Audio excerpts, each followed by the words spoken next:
창세기 3장 15절을 우리 다 같이 보도록 하겠습니다. 시작. 내가 너로 여자와 원수가 되게 하고 너의 후손도 여자의 후손과 원수가 되게 하리니 여자의 후손은 내 머리를 상하게 할 것이요 너는 그의 발꿈치를 상하게 할 것이니라 하시고. 아멘.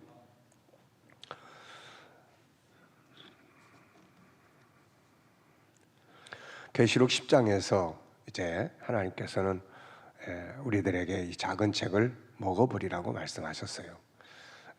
또 계시록 22장에 이제 보면은 이 예언의 말씀을 임봉하지 말라.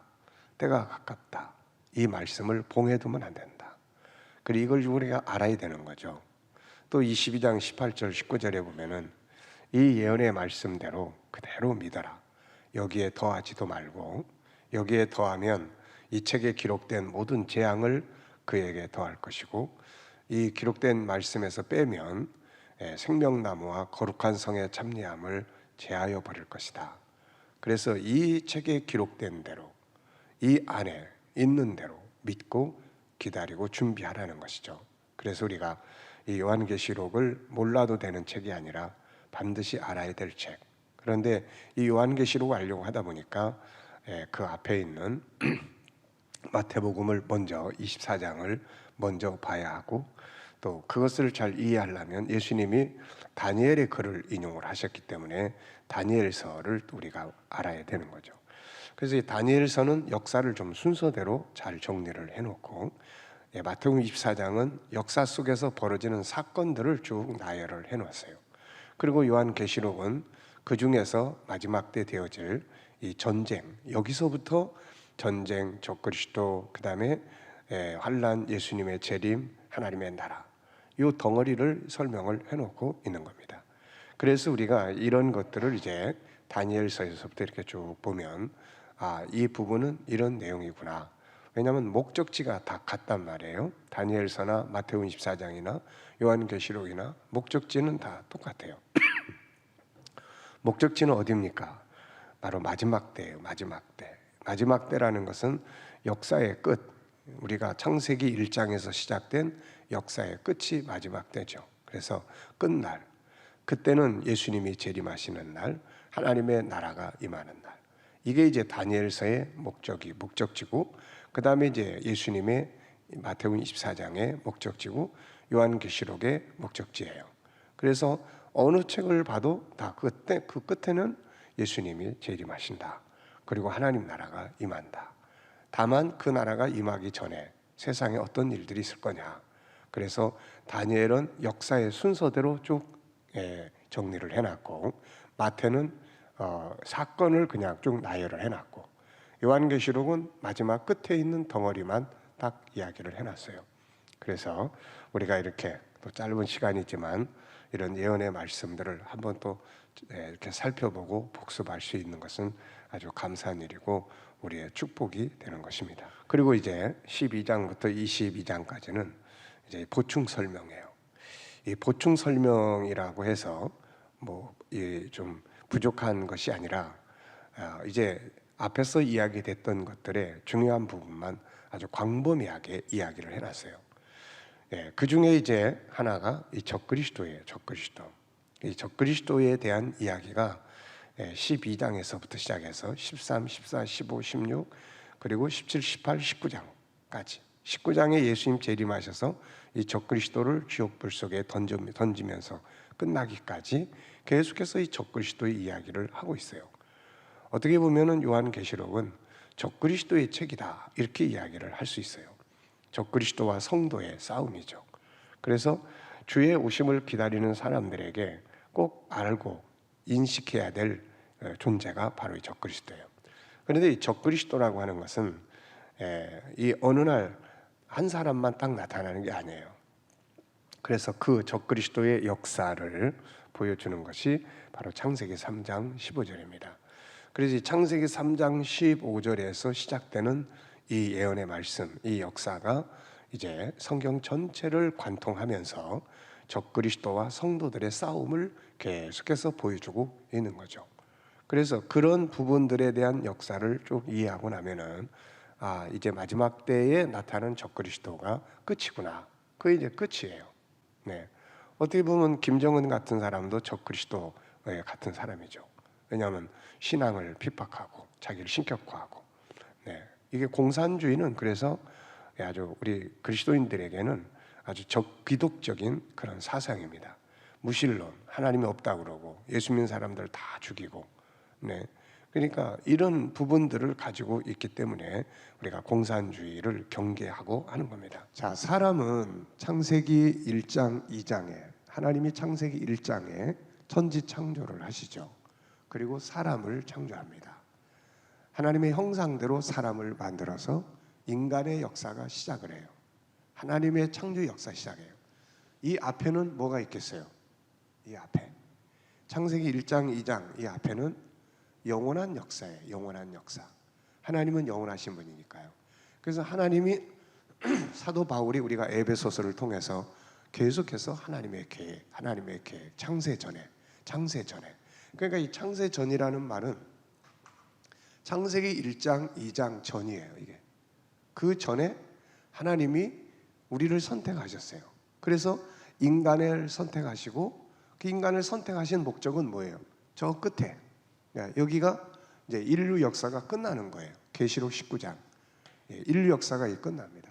그러고 나면 이제 새하늘과 새 땅, 이것은 영원한 나라예요. 영원한 나라. 그래서 이 영원한 나라가 지금 저 하늘에 있는 거죠. 셋째 하늘에. 그 나라가 이제 임하게 되는 거예요. 그래서 하나님이 이 인간의 역사, 인류 역사를 왜 시작을 하셨냐면은 천국 백성을 만들기 위해서예요. 하나님의 나라에는 영원한 나라다 보니까 거기는 생육 번성을 하지 않는 곳입니다. 그래서 하나님이 천국 백성을 만들기 위해서 이 창세기 1장에 천지를 만드시고 지구를 만들어 놓으신 거예요. 그래서 그 안에 하나님을 닮은 아담을 만들고 육체를 만들어서 육체가 있어야 생육 번성을 할 수가 있단 말이에요. 그래서 하나님께서 아담을 통해서 또 하와를 끌어내시고 하와를 통해서 자녀를 번성하게 하시고 이게 이제 천국 자녀예요. 그래서 이제 우리가 지금 이번 주간에 이제 묵상을 하고 있는 말씀이 이제 가정에 대한 이야기예요. 그 가정. 그래서 하나님께서 창세기 1장에는 인간을 개인을 만드시고 2장에는 가정을 만드셨어요. 그래서 이 가정을 만드신 이유는 창조의 목적이 있어요. 창조의 목적. 그게 생육 번성이에요. 천국 백성 만드는 곳이에요. 그래서 이게 영혼은 하나님 만들지만 육체는 우리 남녀 부부가 만드는 거예요. 그래서 천국 백성을 만들어서 그러면 이제 어떻게 돼요? 이제 에덴 동산에서 행복하게 살다가 나중에 에녹처럼 때가 되면 다 변화돼서 하나님의 나라를 들어가게 되는 거예요. 그런데 인간이 죄를 짓습니다. 죄를 짓고 나니까 한 번 더 태어나야 돼. 한 번 더. 처음에 태어난 것만 가지고는 이제 천국에 못 들어가는 거예요. 왜? 죄 때문에. 그래서 인간이 다시 태어나야 되는데 이게 이제 거듭남이에요. 이게 이제 뭐예요? 이게 예수 믿고 구원받는 거예요. 이걸 거듭남이라고 해요. 그러니까 이제는 여기 창세기 1장, 2장에는 태어나기만 하면 이제 천국에 들어가는 거예요. 근데 인간이 딱 죄를 짓고 나니까 이제 인간이 어떻게 해야 돼요? 이 죄 때문에 다 지옥 가는 거죠. 그래서 이게 이제 인간이 다시 거듭나, 다시 태어나야 된다. 예수님이 요한복음 3장에서 다시 태어나야 된다고 이야기를 하시잖아요. 그러니까는 다시 태어나는 역사가 이제 이게 교회 역사, 이제 천국 운동의 역사예요. 그래서 여기에 이제 반드시 누가 있어야 돼요? 우리가 다시 태어나는 데는 반드시 누가 있어야 됩니까? 예수님의 십자가가 있어야 되는 거예요. 이게 없이는 죄 사함을 받을 방법이 없기 때문에 예수님의 십자가 그리고 성령의 역사하심, 이게 이제 우리를 다시 태어나게 하시는 거예요. 그래서 이제 다시 태어나는데 이제 이게 이 과정 속에 마귀가 역사를 한단 말이에요. 그래서 대적하는 존재가 있는 거예요. 그래서 결국 이 역사는 싸움의 역사가 되는 거죠. 그래서 하나님께서 이제 죄짓고 에덴 동산에서 이제 떠나게 되는, 쫓겨나는, 집에서 쫓겨나는 거예요. 아담과 하와가 아버지 집에서 너 이제 나가. 너는 이제 우리가 같이 살 수 없어. 너하고 나는 이제 원수지간이야. 그래가지고 에덴 동산에 이제 내보내야 되는 거예요. 내보내는데 이 하나님 아버지가 자식들을 내보내야 되는데 이게 얼마나 마음 아픈 이야기예요. 죄 짓기 때문에 나가긴 하는데, 그래서 하나님께서 이 아담과 하와에게 최초로 내가 구세주를 너희한테 보내겠다. 너 쫓겨나지만 내가 구세주를 보내서 너희가 다시 생명나무로 들어오게 만들어 주겠다. 이 약속을 주신 거예요. 그래서 이제 저 끝에 가서 계시록 22장 14절에 가서 보면은 이제는 그 두루마기를 빠는 자들은 복이 있나니 저희가 생명나무에 나가며 문들을 통하여 성에 들어갈 권세를 받으려 함이로다. 이제는 생명나무에 다시 갈 수 있는 길이 만들어진 거예요. 그 길이 바로 예수 그리스도 안에서 이루어진 거예요. 그러면은 창세기 3장에서 마귀가 왜 들어왔습니까? 이 마귀라는 존재가 아예 처음부터 없으면 좋은데 이게 하늘에서 하나님을 대적하다가 하나님을 가장 가까이서 섬기는 천사장이에요. 우리가 성경을 보면 그룹이라는 말이 많이 나옵니다. 그룹. 이 그룹이라는 것은 단체를 말하는 게 아니라 하늘의 천사들의 명칭 중에 하나예요. 천사들. 그러니까 이 세상에도 뭐 청와대 비서실, 또 무슨 비서, 무슨 수석, 뭐 무슨 이런 거 다 있잖아요. 천사들도 마찬가지예요. 각자 자기들의 임무에 따라서 주어진 이름들이 있어요.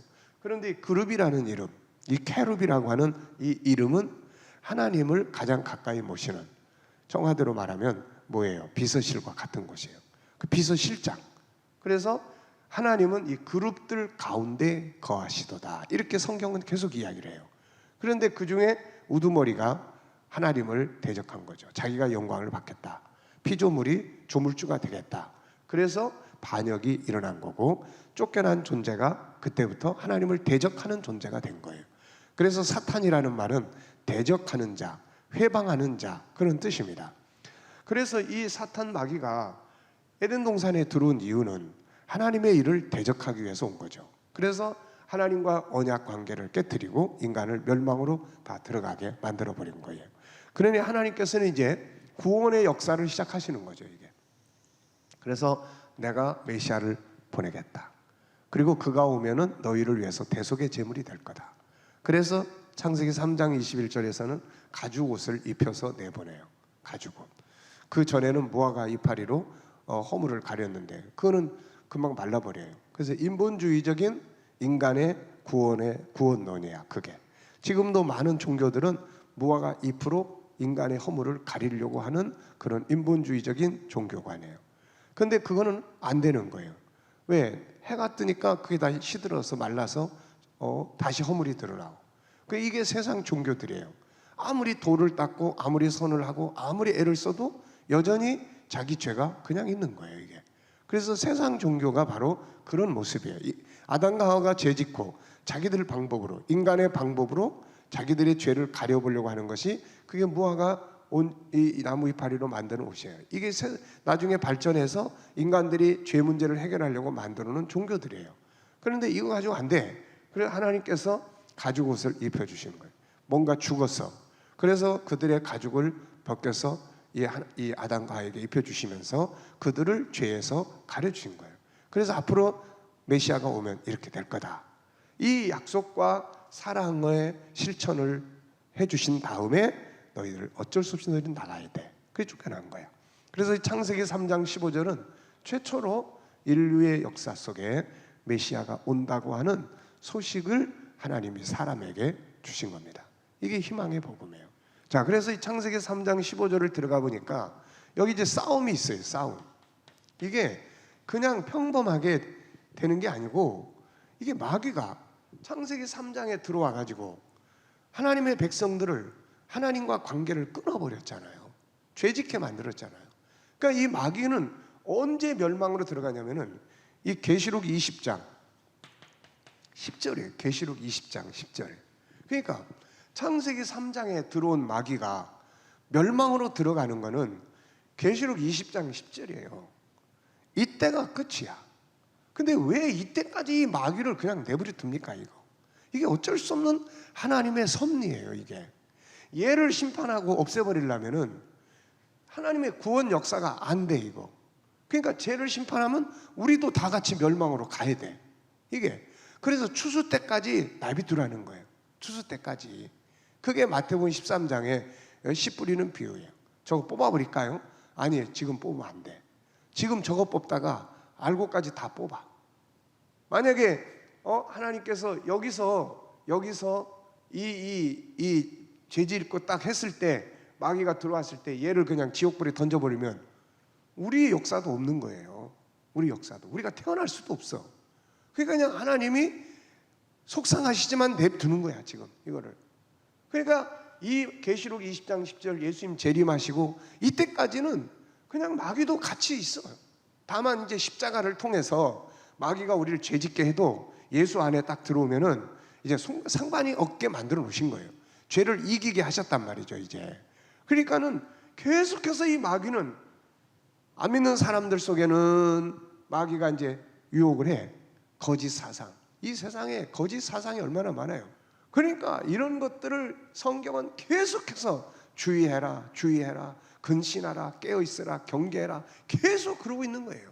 근데 우리는 이런 말들을 그냥 다 외면한다고. 성경을 읽어도 마귀가 앞에 가면서 복음에 대한 내용은 다 그냥 가려버려. 그러니까 성경을 읽어도 복음을 몰라요. 네? 예수 몇십 년씩 믿었는데 이런 예언의 말씀이 성경 속에 있다는 것 자체도 모르고 산다면 이거 기가 막힌 일들 아닙니까? 이런 것들이 다. 그러니까 이런 문제들을 가지고 마귀가 역사를 해. 그래서 이 속에 싸움이 두 가지가 나옵니다. 하나는 여자와 뱀의 싸움이에요. 우리 그 지난번에 금요일 날 이야기했잖아요. 여자와 뱀의 싸움.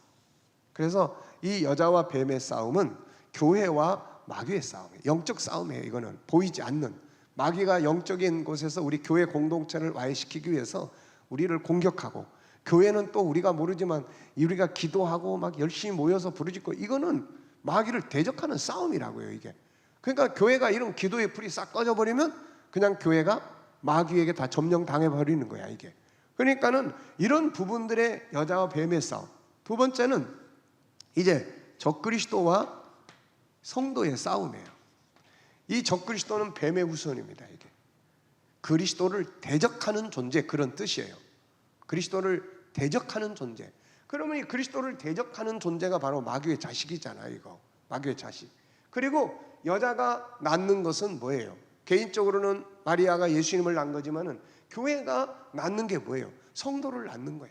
그래서 이것을 한마디로 설명하는 게 이게 창세기 3장 15절이에요.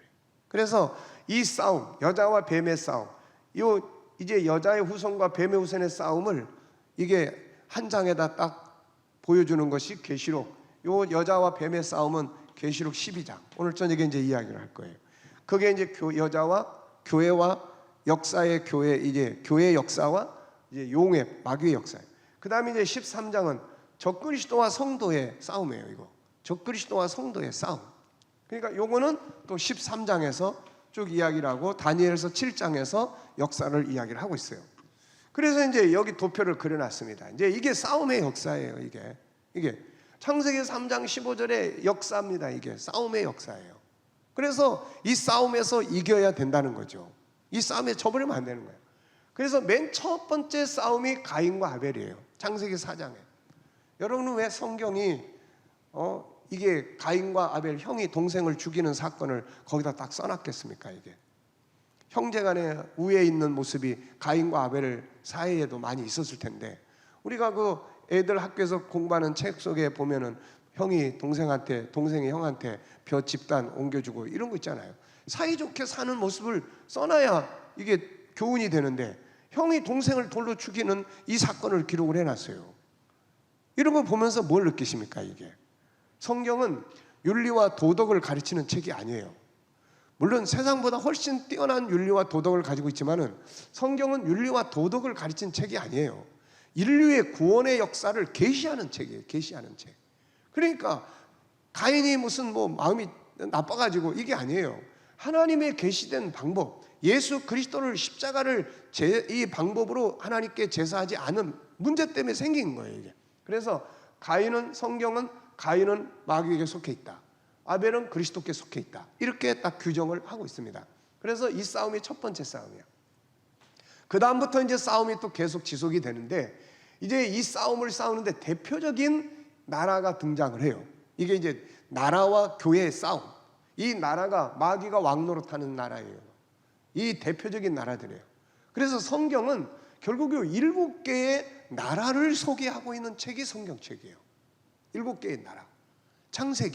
창세기에서 이스라엘 백성들을 노예로 부려먹고 그들이 아기를 낳으면 나일강 속에다 다 집어넣어서 몰살시키려고 했던 나라가 어느 나라입니까? 그 나라가 애굽이에요. 그래서 창세기는 애굽에서부터 출발하는 거야. 그럼 요한계시록은 어떤 나라 시대냐면 요 나라 시대예요. 이거 신로마 시대예요. 그러니까 요한계시록에 이루어지는 계시록의 사건들이 이루어지는 때는 신로마라고 하는 이 제국이 세계를 지배하는 그런 시대라 그런 이야기예요. 그러면 이제 그 사이에 뭔 일들이 있습니까? 이게 애굽 다음에 아수르라는 나라가 등장했어요. 지금은 이 아수르는 뿌리채 사라져버린 나라예요. 그 다음에 바벨론. 이 바벨론이라는 나라가 지금은 이라크예요. 이라크. 그 다음에 헬라. 우리 잘 알죠? 그리스. 요즘 우리 축구 선수들 여기에 몇 사람 가서 공차고 있잖아요. 헬라. 그 다음에 이제 이 메데 바사. 이게 지금 이란이에요. 이란. 오늘날의 이란이에요. 그 다음에 구로마. 지금 이거 이탈리아 그냥 다 남아 있어요. 그리고 이게 이제 구로마가 무너지면서 유럽이라고 하는 형태가 이루어지고, 옛날에는 로마가 세계를 지배했어요. 아시아, 아프리카, 중동 다 로마가 지배를 했는데, 로마가 무너진 다음에 거기서 갈라졌던 나라들, 뭐 프랑스, 독일, 스페인, 포르투갈, 네덜란드, 뭐 영국, 이런 나라들이 세계를 지배했어요. 이런 나라들이 세계를 지배하다가 1차 대전이 끝나고 2차 대전이 끝나면서 세계가 독립을 하기 시작을 해서 오늘날 이렇게 많은 나라들이 있는 거예요.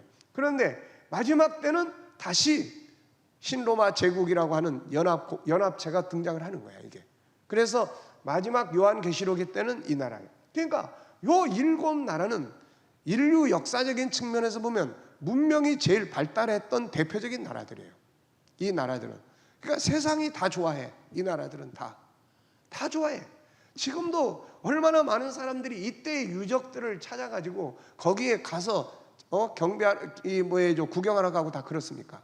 알고 보면 세상의 역사는 이 나라의 정치, 문화, 사상, 우상, 이런 정신이 계속 이어져 가지고 이게 결국은 마지막에 와서 세계화되는 거예요. 세계화. 그래서 이런 역사의 흐름이 있고, 그 다음에 이제 하나, 둘, 셋, 넷, 다섯, 여기까지는 이스라엘 민족교회. 그래서 이스라엘이 구약교회예요. 구약교회. 이 구약교회는 이스라엘 민족교회. 이거를 다 멸망시키려고 했는데 교회가 망합니까? 그래서 딴 나라들 다 망하고 없어지고 했는데 이스라엘 사람들은 여전히 그 땅에 와가지고 또 왜? 하나님의 백성들이니까. 그래서 이들이, 그 다음에 이제 예수님이 오셨어요. 이때 이제 예수님 초림하셨잖아요. 그래서 이때부터는 이제 예수 믿는 모든 민족들이 이제 다 교회가 되는 거예요. 이제. 그래서 우리나라도 우리들도 다 이방인이었는데 예수 안에 들어와 가지고 우리가 다 이렇게 교회 공동체를 이루고 있잖아요. 그래서 이 구로마 요 사이에 지금 2000년이라는 세월이 흘러가고 있어요. 물론 이제 이 구로마가 나중에 둘로 나눠졌죠. 그래가지고 이 서쪽 로마는 476년에 망하고 이쪽 로마, 동로마는 1453년에 망했어요. 그 뒤로는 이 로마가 유럽으로 확대되면서 역사가 오늘날까지 온 겁니다. 이게 앞으로 이제 세계 정치가 어떤 형태로 나눠지는지. 근데 이 신로마는 이때까지는 하나의 제국이 세계를 지배했는데 이때는 이제 이게 연합이에요. 연합. 마지막 때 나타나는 신로마는 10개의 나라로 뭉쳐지는 하나의 공동체예요. 이게 거기서 적그리스도가 등장을 하게 되는 겁니다. 이게 그러니까 이 신로마 제국이 드러나도록 강력하게 역사의 키를 가진 것이 어제 이야기한 것처럼 이 앞에 전쟁이야. 전쟁이고 이 전쟁. 그래서 이 전쟁을 통해서 새로운 세계의 역사 구도가 만들어지게 돼요. 오늘날의 역사는 미, 영, 소 뭐 이런 것들 다 이런 구도는 다 1차 대전, 2차 대전에 의해서 만들어진 틀이에요. 이 틀 속에서는 예수님이 재림하시기가 어려워. 이 틀 속에서는. 이 틀에서는 예루살렘 성전 건축도 안 돼. 이 틀, 성전이 지어져야 적그리스도가 나타나 자기가 머물 장소가 있는데 이런 것들이 안 되는 거예요. 이 전쟁은 2차 대전 이후에 만들어졌던 세계 구도를 다 허물어 버려요. 그래서 새로운 역사 구도가 만들어집니다. 그것이 앞으로 벌어지는 일들이에요. 그러니까 이런 상황들 속에서 이제 마지막 신로마 제국, 예수님이 계시록 19장 이제 재림하시는 거예요. 이게 적그리스도의 나라예요. 이게 그래서 짐승의 나라. 자, 이렇게 해서 창세기 3장 15절에서 출발한 역사가 흐르고 흘러서 계시록 19장으로 한번 넘어가 보세요. 자, 11절을 보시면 내가 하늘이 열린 것을 보니 보라 백마와 그것을 탄 자가 있으니, 이분이 이제 예수님이잖아요. 이분 재림하시는 거예요. 그런데 이때 재림하시는데 17절에 보면은 내가 보니 한 천사가 태양 앞에 안에 서서 공중에 나는 모든 새를 향하여 큰 음성으로 외쳐이르되 와서 하나님의 큰 잔치에 모여 왕들의 살과 장군들과 살과 장사들의 살과 말들과 그것을 탄 자들의 살과 자유인들이나 종들이나 작은 자를 큰 자나 모든 자의 살을 다 먹으라. 이게 이제 세상의 사람들을 다 긁어 모아. 이것이 어제 제가 여섯째 나팔 불 때 뭐가 일어난다고 그랬어요? 동서전쟁이에요. 이 동서전쟁을 통해서 이 마지막 장면, 아마겟돈 장소로 간단 말이에요. 이들이 다 그 장면을 이야기를 하고 있는 거예요. 그래서 이 적그리스도와 그 무리들이 아마겟돈에서 동서전쟁 여섯째 나팔 다음에 그리고 아마겟돈으로 가서 하늘에서 재림하시는 예수님을 만나는 거야, 이 장면이. 그래서 내가 보면 짐승, 적그리스도잖아요. 이거 짐승과 땅의 임금들과 그들의 군대들이 모여 그 말탄 자와 그의 군대와 더불어 전쟁을 일으키다가 예수님과 전쟁하는 거예요. 지금 짐승이 잡혀 그 앞에서 표적을 행하던 거짓 선자도 함께 잡히고 짐승의 표를 받고 그의 우상에 경배하는 자들을 표적으로 미혹하던 자라. 이 둘이 산채로 유황 불붙는 못에 던져지고, 이렇게 해서 이제 뭐가 끝납니까? 여기에 있는 이제 적그리스도와 예수 그리스도 성도와의 싸움이 끝나는 거예요. 그리고 이제 20장 10절로 넘어가 보세요. 20장 10절에 또 그들을 미혹하는 마귀가 불과 유황못에 던져지니 거기는 짐승과 거짓 선자도 있어 세세토록 밤낮 괴로움을 받으리라. 그래서 이제 창세기 3장 15절에 요 여자와 뱀의 싸움, 마귀와 싸움이 끝나버리는 거예요. 자, 이 적그리스도와 성도의 싸움은 어디서 끝나요? 이게 19장, 계시록 19장에서 끝나는 거고, 짐승을 잡아서 지옥불에 던져요. 20장 10절에서 마귀를 잡아서 지옥에 던져버려요. 이렇게 해서 창세기 3장 15절이 끝나는 거야. 그러면 이제 그게 끝나면 뭐가 이루어지는 거예요? 이제 구원 계획이 다 완성돼. 택한 백성들이 다 돌아왔기 때문에 그 일이 이루어지는 거예요. 그 다음에는 하나님의 나라, 이제 21장에 또 내가 새 하늘과 새 땅을 보니 하나님의 나라가 이제 임하게 되는 거예요. 이렇게 해서 천국운동 구원의 역사가 완성이 되는 겁니다. 그래서 이 시대마다 성도들이 다 싸웠어요. 바벨론 시대 아시잖아요. 다니엘과 그 친구들.